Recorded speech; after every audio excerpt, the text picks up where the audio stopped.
Assalamualaikum warahmatullahi wabarakatuh. Allahumma sholli ala Sayyidina Muhammad wa ala ali Sayyidina Muhammad. Segala puji syukur kita kehadirat Allah Subhanahu wa Ta'ala. Salawat dan salam kita haturkan kepada baginda Nabi besar Muhammad sallallahu alaihi wasallam beserta keluarganya dan sahabatnya dan kita selaku umatnya. Mudah-mudahan mendapatkan syafaatnya. Dan jangan lupa like, comment, dan subscribe-nya.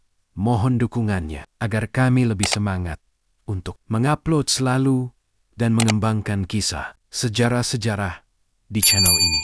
Terima kasih.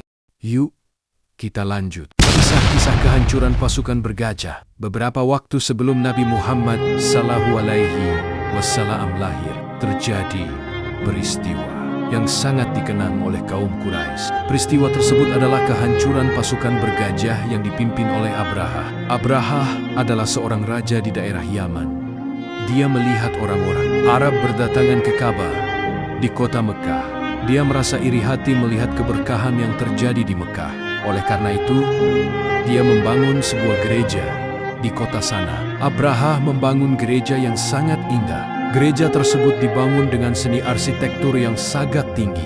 Di setiap sudutnya terdapat batu permata yang berkilauan. Dia bertekad ingin memindahkan orang-orang Arab ke gereja itu, bukan ke Ka'bah lagi. Melihat hal tersebut, orang-orang Arab, Adnaniyah dan Kahtaniyah sangat membencinya. Kaum Quraisy pun sangat marah. Kemudian, salah seorang Quraisy datang ke gereja tersebut pada malam hari. Dia membuat kerusuhan di dalamnya. Bahkan, dia berani membakarnya. Pada saat itu, angin bertiup sangat kencang, sehingga menghanguskan seluruh bangunan gereja. Mengetahui gerejanya telah terbakar, Abraha sangat marah. Apalagi yang membakarnya adalah orang Quraisy. Abraha bersumpah akan menghancurkan Ka'bah di Mekah. Kemudian, Abraha menyiapkan pasukan yang sangat banyak. Setiap pasukan menunggangi seekor gajah yang sangat besar yang bernama Mamut. Pasukan bergajah akhirnya bergerak menuju kota Mekah. Orang-orang Arab bertekad untuk mempertahankan Ka'bah. Salah seorang pemuda Quraisy, Zunafar, menghadang pasukan bergajah. Namun, ia dengan mudah dikalahkan dan ditawan oleh Abraha. Begitu pula Nufail bin Habib al-Hatsami. Dia bersama dengan Tuman Temonia berusaha menghadang pasukan bergajah. Namun, ia pun dapat dikalahkan. Pasukan bergajah terus bergerak sampai ke kota Al-Mugomas, yaitu suatu tempat yang sangat dekat dengan Mekah. Di tempat tersebut, Abraha dan pasukannya turun dari gajah. Mereka merampas harta kekayaan kaum Quraisy. Di antara harta rampasan tersebut adalah 200 ekor unta milik Abdul Muthalib, kakek Nabi Muhammad SAW. Abraha mengutus Hanatha al-Himyari agar menangkap orang Quraisy yang paling terhormat untuk menghadap kepadanya. Hanatha datang kepada Abdul Muthalib. Dia mengajak Abdul Muthalib untuk menghadap Abraha. Sesampainya di hadapan Abraha, Abraha menghormatinya dan turun dari kursinya. Kemudian dia duduk bersama dengan Abdul Muthalib di atas permadani. Abdul Muthalib berkata, "Aku datang ke sini hanya ingin mengutarakan maksudku. Aku ingin engkau mengembalikan 200 ekor unta milikku." Abraha berkata, "Aku sangat heran denganmu. Kamu ke sini hanya untuk membicarakan unta milikku. Kamu tidak menyinggung sedikit pun tentang bangunan yang merupakan simbol agama kamu dan peninggalan nenek moyangmu. Padahal aku ke sini ingin menghancurkannya." Abdul Muthalib menjawab, "Sesungguhnya, aku adalah pemilik Antianta Tersibat, sedangkan bangunan itu ada yang memilikinya. Dia sendiri yang akan mempertahankannya." Abraha dengan sombong berkata, "Dia tidak akan sanggup menghalangiku." Abdul Muthalib membalas, "Silakan, kamu akan berurusan dengannya." Kemudian, Abraha mengembalikan unta-unta milik Abdul Muthalib. Abdul Muthalib menemui kaum Quraisy dan menyuruh mereka berlindung di puncak gunung. Dia khawatir kaumnya akan diserang oleh pasukan bergajah. Abdul Muthalib memegang pintu Ka'bah. Dia berkata, "Tidak ada kesedihan. Sesungguhnya, setiap orang telah mempertahankan miliknya. Oleh karena itu, pertahankanlah milikmu. Kekuatan dan tipu daya mereka tidak akan dapat mengalahkan tipu dayamu." Pada saat Abraha menyiapkan gajahnya dan dan mengarahkannya menuju Ka'bah. Datanglah Nufail bin Habib. Dia berdiri di samping gajah sambil berbisik, "Berhentilah. Hai Mahmud, kembalilah ke tempat asalmu. Sekarang kamu berada di tanah Allah Subhanahu wa Ta'ala yang diharamkan untukmu."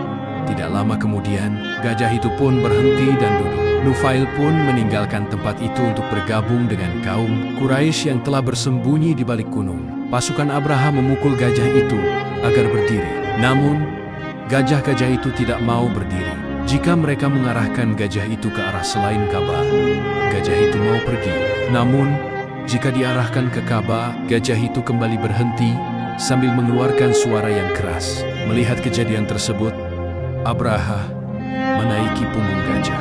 Dia membentak dan memukul gajah itu untuk memaksanya masuk ke tanah haram. Abdul Muthalib dan kaum Quraisy lainnya melihat semua kejadian yang aneh tersebut. Mereka sangat heran melihat tingkah laku gajah-gajah itu. Pada saat itulah Allah Subhanahu wa Ta'ala mengirimkan sekawanan burung ababil yang sangat banyak. Setiap burung membawa 3 buah batu yang berasal dari neraka. 2 batu diletakkan di kedua kakinya, sedangkan 1 batu di paruhnya. Burung-burung itu datang tepat di atas pasukan bergajah. Kemudian burung-burung itu melemparkan batu-batu itu.